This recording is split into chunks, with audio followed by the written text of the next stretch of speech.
नमस्कार। मुख्यमंत्री अभ्युदय निःशुल्क कोचिंग योजना में आप सबका पुनः अभिनंदन है, स्वागत है। आज काफ़ी दिन के बाद हम वीडियो अपलोड कर रहे हैं। इसका कुछ कारण था हेल्थ इशू। हम लोगों ने गैसियस स्टेट स्टार्ट किया था फिजिकल केमिस्ट्री का, और उसमें 2 लेक्चर हो चुके थे, लेक्चर 1 और लेक्चर 2। आज लेक्चर 3 हम लोग स्टार्ट करेंगे, जो कि बहुत महत्वपूर्ण लेक्चर है ये। और 3 लेक्चर गैसियस स्टेट में पर्याप्त लेक्चर होते हैं, तो आज तीसरा लेक्चर हम लोग स्टार्ट कर रहे हैं गैसियस स्टेट का। गैसियस स्टेट में हेडिंग डाल दीजिए Dalton's law of partial pressure. इसको आप इंटरमीडिएट में पढ़ चुके हैं, अपने तैयारी के दौरान भी पढ़ चुके हैं, लेकिन आज फिर काफ़ी डिटेल में हम Dalton's law of partial pressure for the non reacting gases, आप भी अपनी कॉपी में हेडिंग दे दीजिए, स्टार्ट करेंगे। तो देखिए डाल्टन्स लॉ क्या है। आप लोगों ने हाई स्कूल में पढ़ा होगा, आप लोगों ने इंटर में पढ़ा होगा कि किसी वेसल में, किसी बर्तन में अगर कई गैसेस भरी जाएं, जैसे नाइट्रोजन भी भर दिया जाए, ऑक्सीजन भी भर दिया जाए, हीलियम भी भर दिया जाए, और आपसे पूछा जाए कि भैया इसका प्रेशर कितना होगा, तो आप क्या जवाब देंगे? तो आप यही कहेंगे कि सर जितनी गैसेस भरी गई हैं सबका प्रेशर जोड़ दीजिए तो वही टोटल प्रेशर होगा। इसका मतलब कि अगर डाल्टन्स लॉ को डिफाइन करना हो तो कैसे हम डिफाइन करेंगे? हम तो यही कहेंगे ना कि किसी भी बर्तन में अगर कई नॉन रिएक्टिंग, ध्यान रखिएगा भाई, एक वर्ड मैंने लिखा नॉन रिएक्टिंग, तो इस वर्ड को याद रखिएगा कि गैसेज आपस में नॉन रिएक्टिंग होना चाहिए, रिएक्ट नहीं करना चाहिए। अगर किसी वेजल में कई नॉन रिएक्टिंग गैसेज भरी गई हैं और सबका अपना इंडिविजुअल दाब है, अपना इंडिविजुअल प्रेशर है, जिसको कि हम पार्शियल प्रेशर कहते हैं, तो टोटल प्रेशर जो उस मिक्सचर का होगा जिसमें गैसेज भरी गई हैं, वो सबके पार्शियल प्रेशर के सम के बराबर होगा। तो अगर हम लिखना चाहें तो कैसे लिख सकते हैं? ऐसे लिख सकते हैं कि द टोटल प्रेशर, आप डोनट का लिखिए द टोटल प्रेशर, आप भी लिखिए भाई मेरे साथ में, the total pressure PRESSURE, the total pressure exerted by non-reacting gases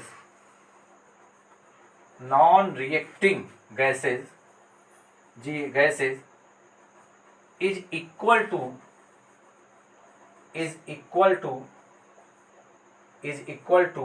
sum of partial pressure, partial pressure of each gases, मतलब कहने का क्या है, डोनट का क्लोज, कि अगर कोई एक वेजल है, हमने मान लिया कि हमारे पास कोई वेजल है, कोई बर्तन है, इस बर्तन में कई गैसेस भरी गई हैं, तो हम कई गैसेस की जगह पर 3 गैसेस मान रहे हैं। आप 10 गैस भी मान सकते हैं, आप 9 गैस भी मान सकते हैं। तो यहाँ पर मैंने माना गैस 1, यहाँ पर मैंने माना गैस 2, यहाँ पर मैंने माना गैस 3। और इन गैसेस का जो विशेषता है, स्पेशलाइजेशन है, वो ये है कि ये सारी गैसेस क्या हैं? ये सारी गैसेस नॉन रिएक्टिंग हैं। क्या है बच्चा? नॉन रिएक्टिंग, जो कि आपस में रिएक्शन नहीं करती हैं। तो ध्यान रखिएगा डाल्टन्स लॉ में जब आप इसको डिफाइन करेंगे, किसी को बताएंगे, किसी से डिस्कस करेंगे, तो आप कह देंगे कि सर डाल्टन्स लॉ ये applicable only for the non reacting gases, ये नॉन रिएक्टिंग गैसेस के लिए अप्लीकेबल है, लागू है। तो अगर इसका प्रेशर, पार्शियल प्रेशर हम क्या माने? P1, इसका पार्शियल प्रेशर हम क्या माने? P2, इसका पार्शियल प्रेशर क्या माने? P3। तो ये सारी चीजें क्या है भाई? ये सब आंशिक दाब है ना, हिंदी में पढ़े होंगे। पार्शियल माने आंशिक, प्रेशर माने दाब, तो ये पार्शियल प्रेशर, ओके, ये सब पार्शियल प्रेशर है। तो अकॉर्डिंग टू डाल्टन्स लॉ, आप भी लिखिए मेरे साथ, तो डाल्टन लॉ क्या कहते हैं? डाल्टन का नियम यही कहता है ना कि गैस 1 का पार्शियल प्रेशर P1 है, गैस 2 का पार्शियल प्रेशर P2 है, गैस 3 का पार्शियल प्रेशर P3 है। तो according to Dalton's law, DL माने Dalton's law, total pressure TOTAL, total pressure PRESSURE, bracket में क्या? P इक्वल टू बताइए P1 plus P2 plus P3, यही है भैया, यही है डाल्टन्स लॉ। अब अगर आपसे कोई पूछे तो आप बता नहीं देंगे? बिल्कुल बता देंगे कि किसी भी रिएक्शन मिक्सचर में जितनी गैसेस भरी जाएं, अगर उन गैसेस का पार्शियल प्रेशर आपको दिया गया है और आपसे टोटल प्रेशर पूछा जाए, तो आप क्या बताएंगे? आप यही कहेंगे कि टोटल प्रेशर सारी गैसेस के पार्शियल प्रेशर के सम के बराबर होता है। तो आपने ये देखा कि pressure is equal to P1 P2 P3। भाई फिर से मैं बता दूं, P1 आंशिक दाब है, पार्शियल प्रेशर है, मतलब गैस 1 के द्वारा लगाया गया इंडिविजुअल उसका व्यक्तिगत दाब है। P2 पार्शियल प्रेशर गैस 2 का है, या हिंदी में ये कह सकते हैं कि आंशिक दाब है गैस 2 का। P3 पार्शियल प्रेशर आप गैस 3 का है, या आप हिंदी में कह सकते हैं कि गैस 3 का व्यक्तिगत आंशिक दाब है, और तीनों को जोड़ने पर टोटल प्रेशर आया है। तो अब इसके बाद आप लोग एक फार्मूला जानते हैं, जो आइडियल गैस इक्वेशन आपने पढ़ा था, बहुत ढंग से पढ़ा था, और अगर नहीं भी पढ़ा होगा तो हाई स्कूल इंटर की बात है, ये आप जानते होंगे कि PV बराबर NRT, PV बराबर NRT, यही आइडियल गैस इक्वेशन था, PV बराबर NRT। अगर यहाँ से P बराबर पूछा जाए आपसे, अगर आपसे P बराबर पूछा जाए तो क्या हो जाएगा, NRT/V। भाई यहाँ से अगर P की वैल्यू पूछा जाए तो NRT/V, V इसके नीचे चला जाएगा, फिर ये गुणा हो जाएगा। जहाँ पर N क्या है, number of moles of gas, R gas constant, या इसी को यूनिवर्सल गैस कांस्टेंट कहते हैं। T एब्सोल्यूट टेम्परेचर, परम ताप, केल्विन वाला। V क्या है, जिस वेसल में, जिस बर्तन में गैस भरी गई उसका वॉल्यूम। अगर किसी वेसल में जिसका वॉल्यूम V है, गैस भरी गई है, तो गैस निश्चित रूप से पूरे बर्तन में फैल जाएगी, तो हम ये कह सकते हैं गैस का वॉल्यूम भी V है। तो देखिए भाई, तो इसका मतलब कि P इज इक्वल टू हमारे पास फाइनल आया, P is equal to NRT/V, P is equal to NRT/V। ये किसी गैस का प्रेशर है। तो अगर हम गैस 1 का पार्शियल प्रेशर निकालना चाहें तो हम यहाँ P1 कर देंगे, और गैस 1 के मोलों की संख्या हम मान लें N1 है, तो यहाँ N1 हो जाएगा। बाकी R सारी गैसेस के लिए एक समान यूनिवर्सल गैस कांस्टेंट है, चाहे वो गैस 1 हो, चाहे गैस 2 हो, चाहे गैस 3, दुनिया का कोई भी गैस हो, गैस कांस्टेंट हमेशा कांस्टेंट होता है, उसकी वैल्यू फिक्स होती है।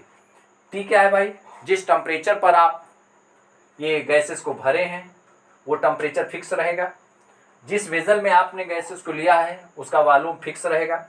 तो इसका मतलब ये इक्वेशन नंबर हम 1 माने और इसको इक्वेशन नंबर 2 माने। तो इस इक्वेशन की मदद से हम P1 निकाल लें, N1RT/V, हम P2 निकाल लें, हम P3 निकाल लें, और सारी वैल्यूज़ को P1, P2 और P3 सभी वैल्यूज़ को हम इसमें पुट कर सकते हैं। तो चलिए यही काम करना है हम लोगों को। हम P1 निकालेंगे, हम P2 निकालेंगे, हम P3 निकालेंगे, और सारी वैल्यूज़ को हम किस में पुट कर देंगे भाई, हम पुट कर देंगे इक्वेशन नंबर 1 में, इक्वेशन 2 की मदद से इक्वेशन नंबर 1 में। तो देखिए जगह थोड़ा सा कम है, मैं यहाँ इरेज कर दिए। तो चलिए भाई, अब वेयर, WHERE, वेयर P1 बराबर बताएं भाई, P1 बराबर, इसकी मदद ले लीजिए, P1 बराबर N की जगह क्या हो जाएगा, N1RT/, क्या, वॉल्यूम तो फिक्स ही रहेगा भाई। जिस बर्तन में आपने गैस को भरा है, मान लीजिए इस बर्तन है, तो क्या बर्तन बदल देंगे क्या, नहीं, बर्तन तो नहीं बदलेंगे। अगर ये 2 लीटर का बर्तन है, 2 लीटर का वेसल है, तो 2 ही लीटर का रहेगा, उसमें गैस के मोलों की संख्या बदलेगी। तो इसीलिए N की जगह हमने क्या कर दिया, N1 ना। फिर उसके बाद इसी तरीके से P2 बताइए, P2 बराबर N की जगह क्या, N2RT/V, P3 की जगह N3RT/V। वेयर, जहां पर भाई N1 N2, जहां पर N1 N2 N3 क्या है बताइए, सब लोग बताएं, N1 N2 N3। N1 क्या है, गैस 1 का number of moles, number of moles of gas 1, number of moles of gas 1, right. इसी तरीके से number of moles of gas 2, आप लोग बड़े होशियार हैं, लिख लीजिएगा। यहाँ पर N3 क्या है, ये नंबर ऑफ मोल्स में शॉर्टकट लिख दूं क्या, number of moles of gas 2, यहाँ पर number of moles of gas 3। तो इस तरीके से N1 N2 N3 आपने निकाल लिया। अब P1 P2 P3 आपने निकाल लिया। इक्वेशन नंबर 1 इंतजार कर रहा है आपका, इक्वेशन नंबर 1 आपका इंतजार कर रहा है। तो इन वैल्यूज को so from equation 1, so putting above values, इन सारी वैल्यूज को रख दिया जाए, P1 P2 P3 को रख दिया जाए भाई इसमें। पुटिंग ऑल पीज, मतलब ये जो P है ऑल पीज मैं लिख दे रहा हूं, ऑल यहां पर putting all Ps in equation 1, equation 1 में रख दिया जाए भाई। चलिए यहां पर मैंने एक लाइन खींच दिया जिसे मिक्स रहा हूं। तो चलिए बताइए P बराबर बताइए, P1 की जगह क्या है, P1 की जगह N1 RT अपान V, तो हमने लिख दिया N1 RT अपान V। चलिए प्लस करिए N2 P2 P2 P2 बोलिए, P2 की जगह कहाँ, P2 ये है, यही वैल्यू है ना जी, N2 RT अपान क्या V, प्लस इसकी जगह बोलिए N3 RT अपान V। तो P टोटल बराबर बताइए, कुछ कॉमन दिख रहा है क्या जी, RT upon V, RT upon V, RT upon V, तो तीनों जगह तो कॉमन दिख रहा है, कॉमन कर लें, कॉमन कर लें, तो कॉमन कर लीजिए सर। तो आगे क्या बचा N1 प्लस यहां से क्या बचा N2 प्लस यहां से क्या बचा N3 और ब्रैकेट में क्या बचा RT अपान V। तो भैया यही है Dalton's law of partial pressure. देखिए P is equal to N1 plus N2 plus N3 RT upon V, जहां पर N1 क्या है, number of moles of gas 1, N2 क्या है, number of moles of gas 2, जहां पर N3 क्या है, number of moles of gas 3, R gas constant, T absolute temperature, B volume. तो अब आप लोगों ने ये देखा कि ये वैल्यू P की है, ये वैल्यू P1 की है, ये वैल्यू P2 की है, ये वैल्यू P3 की है। अब इसको इक्वेशन नंबर मैं कर लेता हूं 3, क्यों, आपके पास इक्वेशन 1 आ चुका है, 2 आ चुका है, 1 और 2 आ चुके, तो इसका मतलब अब इक्वेशन 3, तो इक्वेशन 3 आ गया। अब हमको इसकी जरूरत है और इस P की जरूरत है, बाकी चीजों को मैं रफ कर देता हूं, यहां से मैंने रफ कर दिया। चलिए भाई अब देखिए यहां तक की कहानी आपको समझ में आ गई होगी कि सर ने कुछ किया नहीं, बस केवल आइडियल गैस इक्वेशन का यूज किया, PV बराबर nRT, और उसी की जगह मदद से P निकाला, nRT अपान V हो गया, P1 निकाल लिया, N1 RT अपान V हुआ, N2 RT अपान V हुआ, P3 की जगह N3 अपान RT। अब चलिए अब हम लोग एक काम करेंगे, अब हम लोग एक काम करेंगे, कौन सा काम, अब एक काम करेंगे कि P1 अपान P निकालेंगे हम लोग। Now P1 upon P, now P1 upon P, P1 upon P की वैल्यू देखते हैं क्या होता है।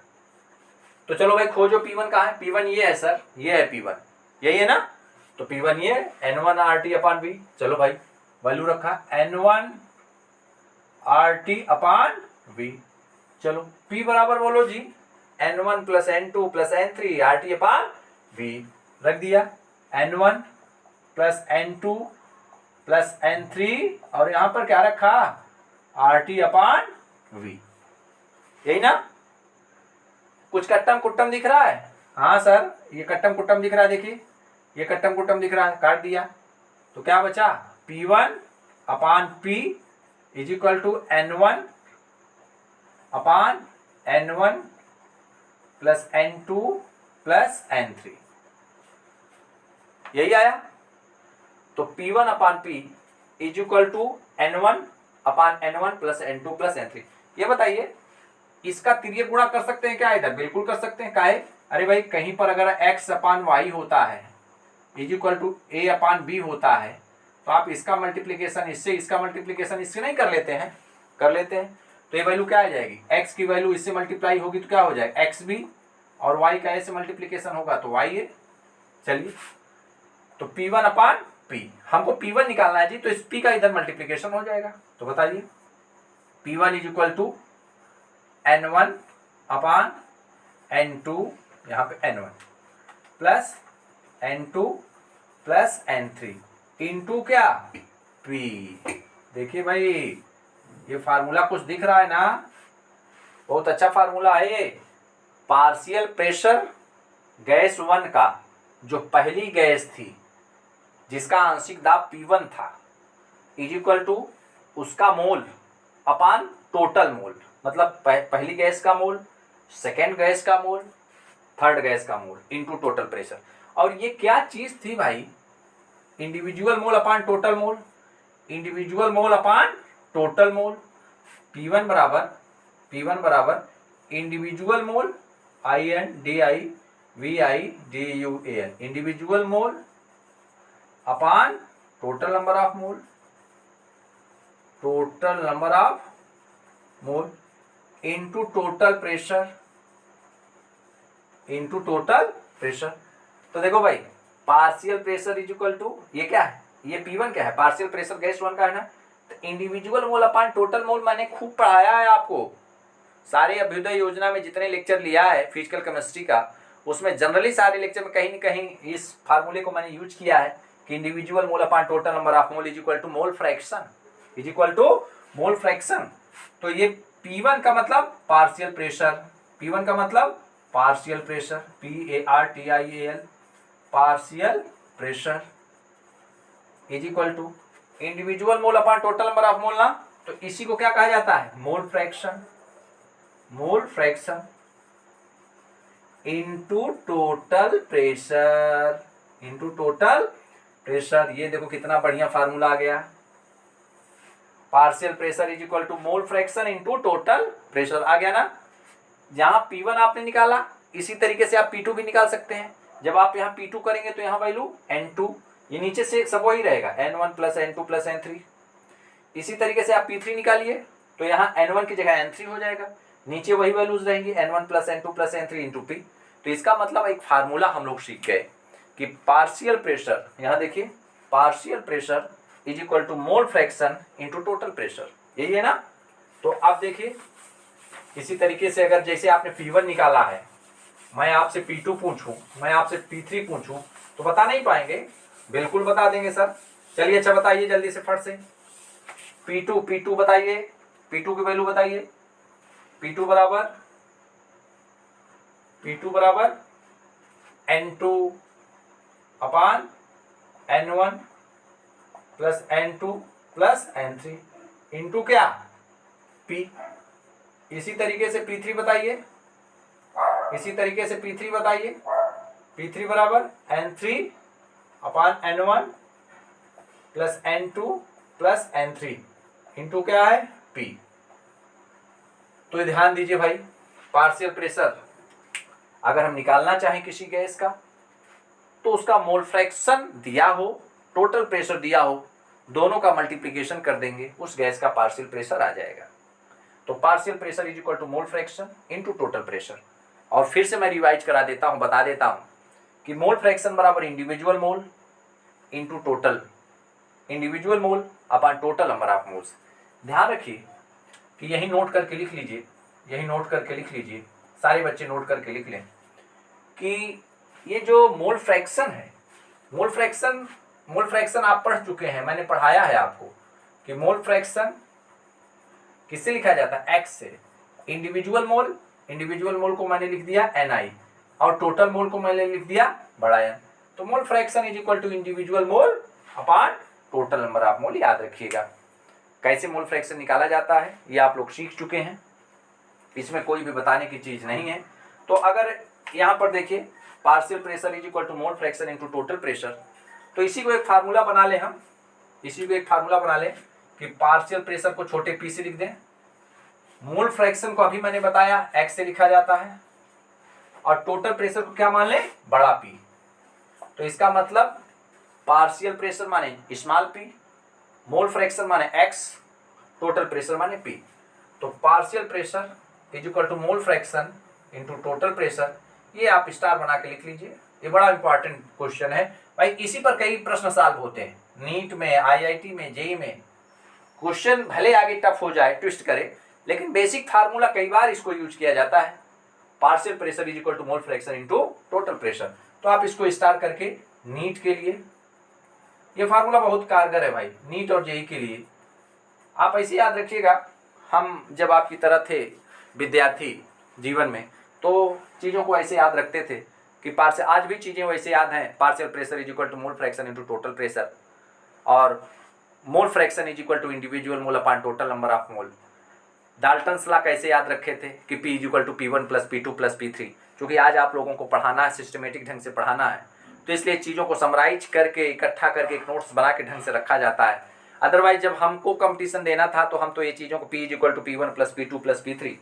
तो अब देखिए ध्यान से आप लोग समझते जाइए कि हम लोगों ने पढ़ लिया कि partial pressure is equal to mole fraction into total pressure, और इसी के आगे कुछ इंपॉर्टेंट पॉइंट्स हैं, नोटवर्दी पॉइंट हैं।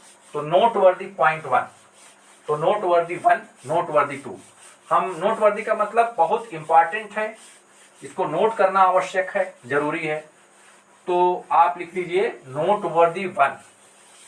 पहले नंबर पे 2 फार्मूले में लिखवाऊंगा, percentage of gas in a mixture, तो नोटवर्दी 1, तो नोटवर्दी WORTHY, नोटवर्दी 1। चलिए भाई, नोटवर्दी 1 में पहला फार्मूला क्या है?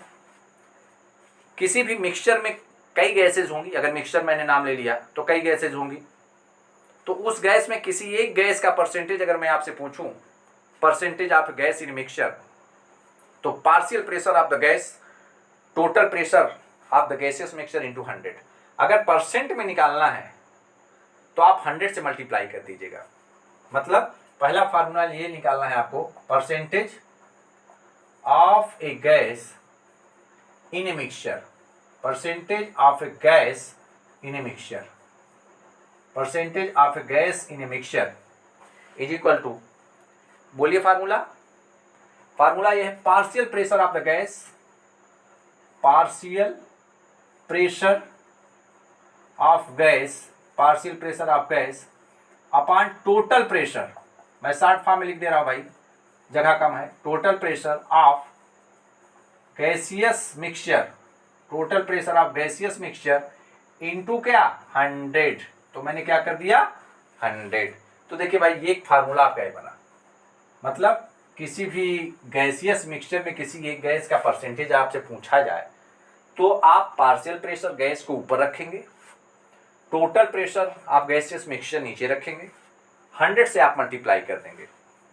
इसी तरीके से noteworthy 2, NOTE, noteworthy WORTH, noteworthy 2। चलिए नोटवर्दी 2 में क्या निकालना है, बहुत इंपॉर्टेंट फार्मूला लिखवाने जा रहा हूं। किसी भी ड्राई गैस का प्रेशर कैसे निकालेंगे, तो ड्राई गैस का प्रेशर निकालने के लिए मॉइस्ट गैस का प्रेशर जितना हो उससे वाटर वेपर का जो प्रेशर है वो आप कम कर दीजिए, घटा दीजिए। तो प्रेशर यहाँ पर लिख सकते हैं नोटवर्दी 2 में, नोटवर्दी 2 में percentage of a dry gas या pressure of a dry gas, PRESSURE, pressure of a dry gas, pressure of a dry gas is equal to, pressure of a dry gas is equal to pressure of the moist gas, moist gas का मतलब जो moisture वाली gas हो, pressure of a moist gas, pressure of a moist gas minus pressure of H2O vapour, pressure of H2O vapour, pressure of H2O vapour, pressure of H2O vapour. देखिए भाई बहुत important formula है, बहुत महत्वपूर्ण सूत्र है ये, कि किसी भी ड्राई गैस का अगर आपसे प्रेशर पूछे तो आप जितना मॉइस्ट गैस का प्रेशर दिया गया है उसमें से वाटर वेपर के प्रेशर को निकाल दीजिए। और यही कई बार कंपटीशन में पूछा गया है कि यार एक्वस टेंशन क्या है, what is the aqueous tension, और यही चीज होती है एक्वस टेंशन। क्या कई बार नीट में पूछा गया, जेईई में पूछा गया कि एक्वस टेंशन क्या है, तो एक्वस टेंशन कुछ है नहीं। एक्वस टेंशन का मतलब H2O माने एक्वा, एक्वा माने पानी, पानी माने वेपर, तो H2O जो वेपर स्टेट में है उसके द्वारा जो प्रेशर लगाया जाए, जो प्रेशर डेवलप किया जाए, एग्जर्ट किया जाए, वही एक्वस टेंशन है। वही क्या है, एक्वस टेंशन, एक्वस टेंशन। तो इसी फार्मूले में आगे लिख दें, आर करके आप लिख सकते हैं pressure PRE double S U R E, pressure of a dry gas, pressure of a dry gas is equal to pressure of a moist gas, P R E double S U R E, pressure of a moist gas, pressure of a moist gas minus aqueous tension. ये formula बहुत important formula भाई, this is the very important formula, बहुत महत्वपूर्ण formula, भूलिएगा नहीं आप लोग। दो फार्मूले हैं, पहले नंबर पे percentage of a gas in a mixture, तो partial pressure of a gas upon total pressure of a gas mixture, यहाँ गैसियस है 60 जगह होने के कारण ये गैसियस इंटू 100। सेकेंड नंबर पे pressure of a dry gas कैसे निकालेंगे, जो हमारी मॉइस्ट गैस होगी, जो हमारी आर्द्र गैस होगी, उसमें से हम एक्वस टेंशन घटा देंगे। एक्वस टेंशन क्या है, एक्वस टेंशन कुछ है नहीं, वाटर वेपर के द्वारा जो प्रेशर डेवलप किया जाए वही एक्वस टेंशन है। तो चलिए भाई, इस तरीके से हम लोगों ने दो नोटवर्दी फार्मूले लिखे। ये बहुत इंपॉर्टेंट है आपके कंपटीशन के पॉइंट ऑफ व्यू से। धीरे धीरे हम लोग एक अच्छे नॉलेज की तरफ बढ़ रहे हैं, एक अच्छे ज्ञान की तरफ बढ़ रहे हैं, और ऐसे पढ़ते पढ़ते एक दिन हमारा नॉलेज कंप्लीट होगा, बढ़ता जाएगा, और हम अपने कंपटीशन जो हमारा लक्ष्य है नीट और जेई का, हम उसको बीट कर जाएंगे। क्योंकि श्रम एक ऐसी चीज़ है, मेहनत ऐसी चीज़ है कि धीरे धीरे पूरा ज्ञान से आदमी भर जाता है। आइए इसी पर एक क्वेश्चन करेंगे हम लोग, एक न्यूमेरिकल करेंगे। A mixture of gases contains 20%, 30%, और चलिए लिखिए क्वेश्चन, इसी फार्मूले पर एक क्वेश्चन करेंगे। देखिए, a gaseous mixture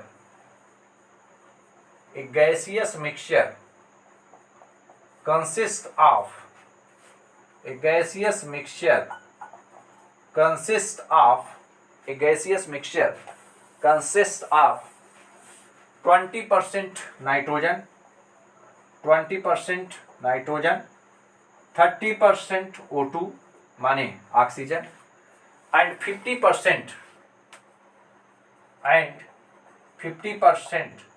helium, 50% helium He, और सभी क्या है भाई, ऑल V/V। मैं पढ़ा चुका हूँ V/V का मतलब क्या है, मैं पढ़ा चुका हूँ V/V का मतलब 100 ml सोल्यूशन में सल्यूट का जितना ml प्रेजेंट हो वही V/V कंसंट्रेशन कहलाती है। एट 760 mm ऑफ Hg, मतलब जो दाब है वो 760 mm ऑफ Hg है। What is the partial pressure of, देखिए अब प्रश्न पूछ रहा है आपसे, व्हाट माने क्या, what is the partial pressure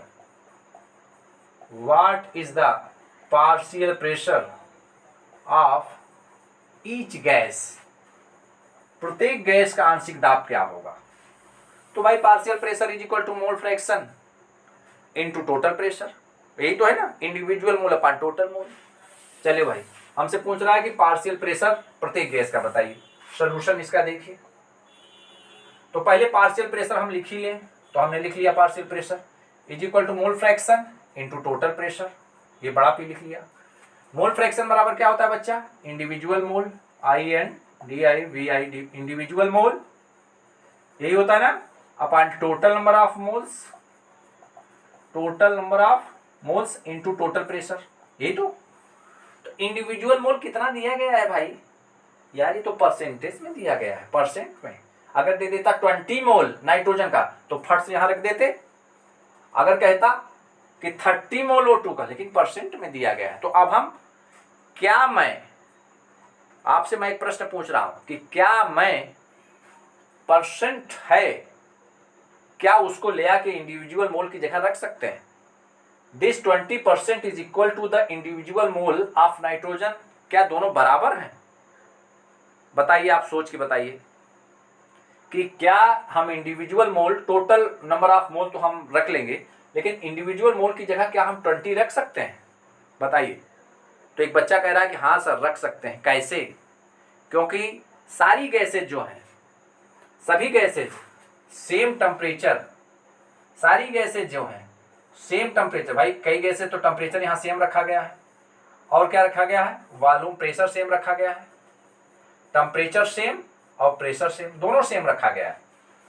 एक बेजल में गैसेज भरी गई हैं, तो ऐसा नहीं है कि नाइट्रोजन भरने के बाद टेम्परेचर बढ़ा दिया ऑक्सीजन भरते समय, और ऑक्सीजन जब भर लिया तो और टेम्परेचर बढ़ा दिया हीलियम को भरते समय। ऐसा नहीं है, जिस टेम्परेचर पर ये है उसी टेम्परेचर पर, एज सच प्रेजेंट टेम्परेचर पर हमने नाइट्रोजन, ऑक्सीजन और हीलियम को फिलअप किया है। Temperature and pressure both are constant. तो अगर टेम्परेचर प्रेशर सेम प्रेशर पर भरी जाए गैसेस को, और भाई इसका वॉल्यूम तो फिक्स है ही है ना, कि बर्तन बदल दे रहे हो बार बार, वॉल्यूम क्या है, फिक्स है, ये फिक्स है ना। तो अगर किसी भी गैसियस मिक्सचर का टेम्परेचर फिक्स हो, प्रेशर फिक्स हो, वॉल्यूम फिक्स हो, तो जो उसका मोल परसेंट होता है वही उसका वॉल्यूम परसेंट है, जो उसका मोल परसेंट होता है वही उसका वॉल्यूम परसेंट है। तो अगर हम लिखना चाहें तो एक लाइन लिख सकते हैं स्टार बना के, कि स्टार बना के लिखिए, सिंस, यहीं पे लिख लीजिए, since all gases are kept, since our gases are kept at constant temperature and pressure,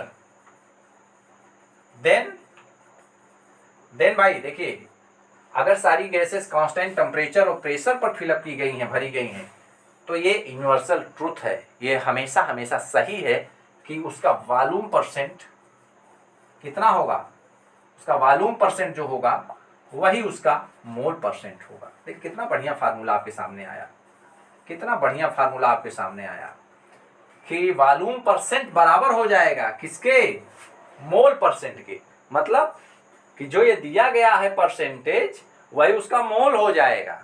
जो ये परसेंटेज दिया गया है ना 20%, 30%, 50%, वही उसका वॉल्यूम हो जाएगा।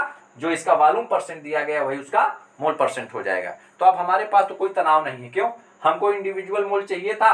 क्यों? क्योंकि जब मैं पार्शियल प्रेशर नाइट्रोजन का निकालूंगा तो यहाँ इंडिविजुअल मोल रख लूंगा, कितना 20, और नीचे बाकी सब को 20 को 30 को 50 को सब ऐड करके नीचे रख लेंगे, और टोटल प्रेशर आपको दिया गया है 760, तो निकालते जाएंगे। तो चलिए अब इसी तरीके से यहाँ पर एक लाइन खींच देता हूँ, यहाँ पर एक लाइन खींच के लगाने का कोशिश करता हूँ प्रश्न को। देखिए अब पार्शियल प्रेशर ऑफ नाइट्रोजन निकालना है ना, पार्शियल प्रेशर ऑफ नाइट्रोजन, तो individual mole of nitrogen, individual mole को मैं लिख दे रहा हूं, individual mole of nitrogen upon total mole of, मतलब मोल ऑफ किसका, नाइट्रोजन का, प्लस मोल ऑफ किसका, ऑक्सीजन का, प्लस मोल ऑफ किसका, हीलियम का, इनटू टोटल प्रेशर बड़ा पी। तो पार्शियल प्रेशर नाइट्रोजन का बताइए भाई, इंडिविजुअल मोल नाइट्रोजन का बताइए, प्रश्न को देख के बताइए कितना रखूं, 30 रखूं? नहीं सर, नाइट्रोजन का तो परसेंटेज 20 दिया गया है, तो चलो मैं 20 रख दिया अपान नाइट्रोजन का मोल बोलिए, नाइट्रोजन के कितने मोल हैं? अरे भाई यही जो परसेंटेज दिया गया यही तो है, तो चलो हमने 20 रखा नीचे। ऑक्सीजन का कहाँ है? ऑक्सीजन का ये 30% है, तो यही इसके मोल हो जाएंगे, चूंकि ये फार्मूला में आपने लिख लिया 30।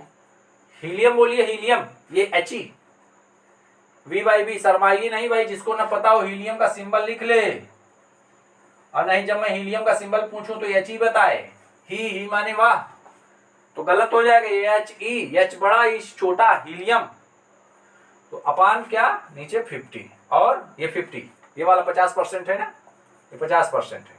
टोटल प्रेशर कितना दिया गया है जी, 760, यहाँ पे हमने रख दिया 760। सॉल्व करेंगे इसको, तो partial pressure of nitrogen is equal to 20 upon 50, 20, 70, 300 into क्या 760। सॉल्व करिए भाई इसको सॉल्व करिए। इसको सॉल्व करने के बाद आप देखेंगे कि 152 mm आएगा। बताइए 152 mm of Hg, mm of Hg किसका है? Partial pressure of nitrogen 152 mm Hg। इसको सॉल्व कर लीजिएगा। इसको सॉल्व करने में क्या है 5, तो 5 1 5, फिर 2 आया तो 50 25, 1 बचा, 5 दूनी 10, ये देखिए 152 आ गया।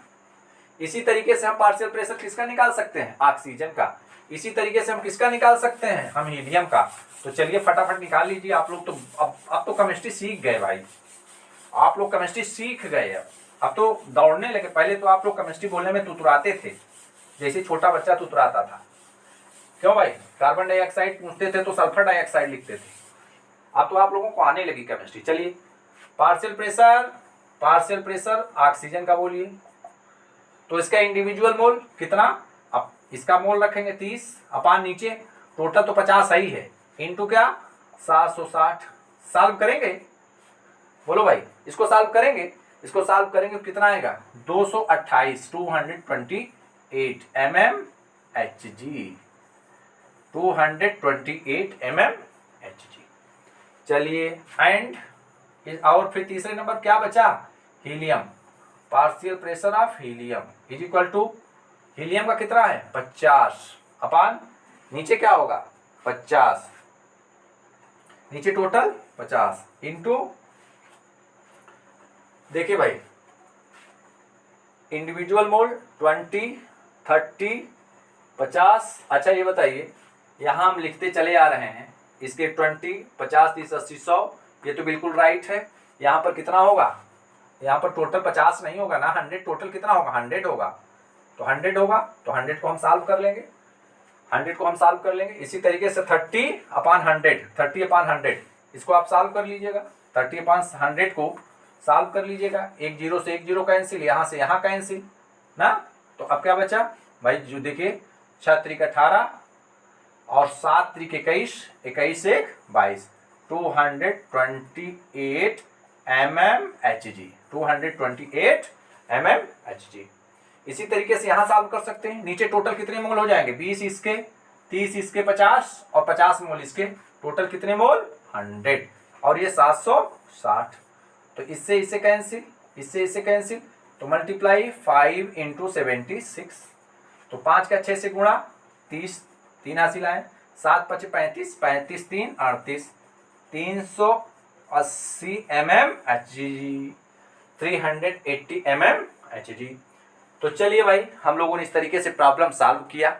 हम लोगों ने सॉल्व किया कि कभी भी अगर परसेंटेज दिया गया है और आपसे मोल फ्रैक्शन निकलवाया जाए, पार्शियल प्रेशर निकलवाया जाए, तो आप कभी कंफ्यूज मत होइएगा। अभी आपने फार्मूला पढ़ा कि किसी भी गैस का अगर परसेंटेज आपको निकालना है तो आप ये फार्मूला यूज करेंगे। और मैंने आपको बताया है कि अगर गैसेज कांस्टेंट टेम्परेचर और प्रेशर पर रखी जाए तो उनका जो वॉल्यूम परसेंट होता है वही उनका मोल परसेंट होता है। तो अगर कोई आपसे पूछे कि क्या वॉल्यूम परसेंट और मोल परसेंट बराबर हो सकते हैं, तो आपका जवाब क्या होगा, यस सर, वॉल्यूम परसेंट और मोल परसेंट बराबर हो सकते हैं। लेकिन कब, जब सभी गैसेज, सारी गैसेज जो कि मिक्सचर में हैं वो कांस्टेंट टेम्परेचर और प्रेशर पर फिलअप की जाए, कांस्टेंट टेम्परेचर और प्रेशर पर फिलअप की जाए। तो चलिए अब आगे हेडिंग डालिए, Graham's law of diffusion. Next heading, Graham's law of diffusion, GRA, Graham's law of diffusion, Graham's law of diffusion, Graham's law of diffusion. चलिए भाई इसको शॉर्ट फॉर्म कर लिया जाए, GRAHAMS, Graham's law of diffusion. Graham का G लीजिए, ला का L ले लीजिए, O का O, GLOD।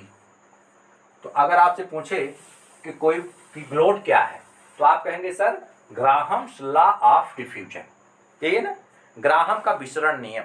जो हमारे हिंदी माध्यम से बच्चे जुड़े हुए हैं, ग्राहम एक वैज्ञानिक थे, उन्होंने गैसों के विसरण से संबंधित, गैसेस के डिफ्यूजन से संबंधित एक नियम दिया, एक लॉ दिया, जिसको ग्राहम्स लॉ ऑफ डिफ्यूजन कहते हैं। लेकिन ग्राहम्स लॉ ऑफ डिफ्यूजन को पढ़ने से पहले हम लोग पढ़ लेते हैं, 2 वर्ड आता है, बहुत इंपॉर्टेंट है इंटरव्यू के पॉइंट ऑफ व्यू से। जो साइंस का है, जिसने BSc किया है, MSc किया है, कभी वो इंटरव्यू देने जाता है आयोग में, कमीशन में, तो अगर साइंस का एक्सपर्ट बैठा हुआ है तो ऐसी छोटी छोटी चीज़ें पूछता है। जैसे आपने कहा सर मैंने BSc किया है और एक्सपर्ट आपका साइंस बैकग्राउंड का है, तो वो बोलेगा गैसों का डिफ्यूजन तो जानते हो ना, तो तुरंत तो पूछेगा टेक्निकल चीज़ें what is the difference between diffusion and effusion. वो पूछेगा आपसे, डिफ्यूजन तो आप खूब पढ़ के आए हैं, इसको तो आप दाएं बाएं करके एक्सप्लेन कर ले जाएंगे, लेकिन वो पूछेगा कि डिफ्यूजन और इफ्यूजन में क्या अंतर है। लो, डिफ्यूजन और इफ्यूजन। अब डिफ्यूजन तो आपने बहुत पढ़ा है कि सर एक बर्तन में कई गैसेस भरी जाएं और एक छोटा सा छेद कर दें तो डिफ्यूज हो जाएंगी गैसेस, वहां से गैसेस निकल जाएंगी तो डिफ्यूज होगा। इफ्यूजन क्या है? तो अब इसी चीज को डिफाइन, ऐसी छोटी छोटी चीजें पूछता है वो। जैसे एक बार मुझे याद है कि एक इंटरव्यू में पूछ रहा था एक एक्सपर्ट, और मेरे सामने की बात है, मैं बाहर बैठा था, तो बाहर निकल के लड़का बताया कि जैसे दो चीजें होती हैं। अब साइंस का आदमी था एक्सपर्ट और साइंस का इंटरव्यू देने वाला भी था, तो उसने पूछा कि यार हाइड्रोलिसिस और पायरोलिसिस में क्या अंतर है। मतलब उसने पूछा कि हाइड्रोलिसिस और पायरोलिसिस में क्या अंतर है। लीजिए कितना बढ़िया अंतर पूछ लिया, हाइड्रोलिसिस और पायरोलिसिस में क्या अंतर है। अब आदमी को अगर मालूम रहेगा तभी वो बता पाएगा, नहीं बता पाएगा। छोटी छोटी बातें कि यार ऐसा भी पूछा जा सकता है कि हाइड्रोलिसिस और पायरोलिसिस में क्या अंतर है। यहाँ भी ब्रेकिंग होती है, यहाँ भी ब्रेकिंग होती है, बस यहाँ पानी में घोलने पे होती है, यहाँ टेम्परेचर देने पे होती है। पायरो माने टेम्परेचर या हीट। यहाँ भी ब्रेक होगा, कोई भी कंपाउंड या मॉलिक्यूल यहाँ भी ब्रेक होगा, लेकिन डिजॉल्व करने पे ब्रेक होगा। लेकिन यहाँ क्या होगा, यहाँ टेम्परेचर देने पे ब्रेक होगा। उसको हाई टेम्परेचर दे दीजिए तो जो उसके बांड हैं वो ब्रेक हो जाएंगे। अगर उसको इतना टेम्परेचर दे दीजिए कि उसकी जो बांड एनर्जी है उससे ज़्यादा एनर्जी उसको मिल जाए तो अपने आप बॉन्ड ब्रेक हो जाएंगे और एटम अलग अलग हो जाएंगे। तो हाइड्रोलिसिस का मतलब वाटर मॉलिक्यूल में जब कंपाउंड को डिजॉल्व किया जाता है तो वो ब्रेक हो जाते हैं, आयनों में चेंज हो जाते हैं। पायरोलिसिस में क्या है कि to break the molecule by giving the heat और टेम्परेचर, हीट या टेम्परेचर देने पर। अब उसी तरीके से आया डिफ्यूजन और इफ्यूजन, तो दोनों में अंतर हम लोगों को पढ़ना है। तो पहली हेडिंग आप डालेंगे डिफ्यूजन की, जो आप पढ़ते आए। तो फर्स्ट हेडिंग आप डालिए diffusion. First heading diffusion, DIFFUSION, diffusion. चलिए, कोई बच्चा बताएगा भाई कि डिफ्यूजन क्या है। What is the diffusion? Diffusion कुछ है नहीं। डिफ्यूजन ये है कि कोई भी एक वेसल है, बर्तन है, इस बर्तन में कई नॉन रिएक्टिंग गैसेज भरी जाए, कई नॉन रिएक्टिंग गैसेज भरी जाए, और उसके बाद नॉन रिएक्टिंग गैसेज की this phenomenon is known as the. जैसे नॉन रिएक्टिंग गैसेज कई भर दिया आपने, नॉन रिएक्टिंग गैसेज को कई भर के आपने क्लोज कर दिया, और जब आपने क्लोज कर दिया तो क्या होगा, जब आपने क्लोज कर दिया फिर उसके बाद गैसेज धीरे धीरे धीरे धीरे निकलना शुरू करें, डिफ्यूज कई गैसेज हैं तो उसको हम कहेंगे डिफ्यूजन। तो अगर आपको डिफाइन करना हो तो when two or more or reacting gases are in contact with each other they mix spontaneous to form a homogeneous mixture, this phenomenon of mixing is known as the diffusion। भाई देखिए, अगर कई gases हैं, ये gases कई ठो हैं, मैंने माना कि गैस 1, मैंने माना कि गैस 2, मैंने माना गैस 3, तो कई गैसेज हैं आपस में इस बेजल में रखी गई हैं, और ये नॉन रिएक्टिंग है।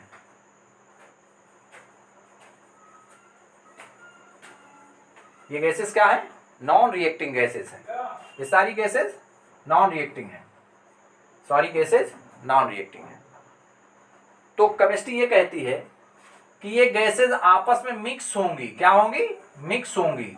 ये आपस में एक दूसरे के साथ मिक्स हो जाएंगी। Spontaneously mix spontaneously, SPONTANEOUS, mix spontaneously. तो भाई देखिए, कंफ्यूज मत करिएगा। एक बर्तन में कई नॉन रिएक्टिंग गैसेस भर दी जाएं तो वो गैसेस पूरे बर्तन में एक दूसरे के साथ मिक्स हो जाती हैं। आप पहचान नहीं पाएंगे कि कौन गैस 1 है, कौन गैस 2 है, कौन गैस 3 है, और इस प्रक्रिया को डिफ्यूजन कहते हैं। मतलब एक गैस का दूसरे गैस के साथ खूब तेजी से मिलना spontaneously is known as the diffusion. यही है डिफ्यूजन, नॉन रिएक्टिंग गैसेस। तो आप अगर लिखना चाहें तो ऐसे लिख सकते हैं कि when two or more, when two or more non-reacting gases, when two or more non-reacting gases, when two or more non-reacting gases are kept in a vessel, then they mix spontaneously, with each other,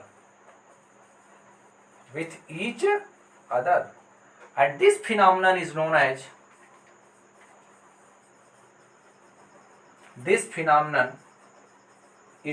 diffusion. तो भाई ध्यान रखना, इसको confuse मत करना कि diffusion क्या है। जब कई गैसेज एक बर्तन में रखी जाएं तो आपस में मिलेंगी, बहुत तेजी से मिलेंगी, और यही घटना, यही फिनोमेना डिफ्यूजन कहलाता है। अब बचा इफ्यूजन। क्या बचा? इफ्यूजन। अब नेक्स्ट हेडिंग डाल दीजिए, इफ्यूजन, EFFUSION, इफ्यूजन। इफ्यूजन क्या है? एक बर्तन है, उसमें कई गैसेस भरी गई हैं, एक बर्तन है, कई गैसेस भरी गई हैं और बहुत हाई प्रेशर पे भरी गई हैं। गैसेस बहुत हाई प्रेशर पर भरी गई हैं, ये बहुत हाई प्रेशर, बहुत उच्च दाब पर, बहुत हाई प्रेशर पर गैसेस भरी गई हैं। बस छोटा सा यहाँ बारीक सा छेद कर दीजिए तो गैसेस क्या होंगी? फुर्र से उड़ेंगी ना, यहाँ से गैस निकलना शुरू होगी। ये भाई गैस निकलना शुरू होगी, इधर इधर इधर इधर फैलेगी गैस ना, ये तो यही है इफ्यूजन। बहुत हाई प्रेशर पर गैस का बहुत बहुत बहुत स्मॉल पोरस से निकलना, that is known as effusion. Effusion का मतलब ऐसे आप बना लीजिए, यहाँ पर बना लीजिए और बनाने के बाद यहाँ लिख लीजिए पोरस, POROUS, स्मॉल पोरस, बहुत छोटा छिद्र, स्मॉल पोरस है ये। इससे गैस का निकलना मतलब gas is leaking out, gas is leaking out, gas leak हो रही है, तो इसी को हम कहेंगे इफ्यूजन। तो डिफ्यूजन और इफ्यूजन में अंतर समझ लेना भाई। कई गैसेस को एक बर्तन में रखा जाए तो गैसेस आपस में बहुत तेजी से मिक्स होती हैं, इस प्रक्रिया को डिफ्यूजन कहते हैं, विसरण कहते हैं। लेकिन हाई प्रेशर पर किसी गैस का बहुत स्मॉल छिद्र से निकलना, वेरी स्मॉल पोर से निकलना, that is known as the effusion. तो डिफ्यूजन और इफ्यूजन में अंतर ऐसे पूछेगा आपसे तुरंत, बेटा बताओ what is the difference between diffusion effusion. तो ये बता देना कि सर किसी वेसल में कई गैसेस को, नॉन रिएक्टिंग गैसेस को भरा जाए तो वो आपस में बहुत तेजी से कंप्लीटली मिक्स हो जाती है, इसको हम डिफ्यूजन कहते हैं। लेकिन बहुत हाई प्रेशर पर कोई गैस भरी गई है, कई गैसेस भरी गई वेसल में, हम वो बारीक सा छेद कर दें, एक होल कर दें वेसल में, तो गैसेस निकलती हैं उधर से। This process is known as the effusion. तो हम लोगों ने डिफ्यूजन पढ़ा, हम लोगों ने इफ्यूजन पढ़ा। इसके बाद according to Graham's law of diffusion कुछ चीज़ें हम डिस्कस करना चाहते हैं कि जो रेट है डिफ्यूजन का वो किन किन बातों पर निर्भर करता है। मतलब डिफ्यूजन और इफ्यूजन तो आपको समझ में आ गया होगा कि डिफ्यूजन क्या है, इफ्यूजन क्या है।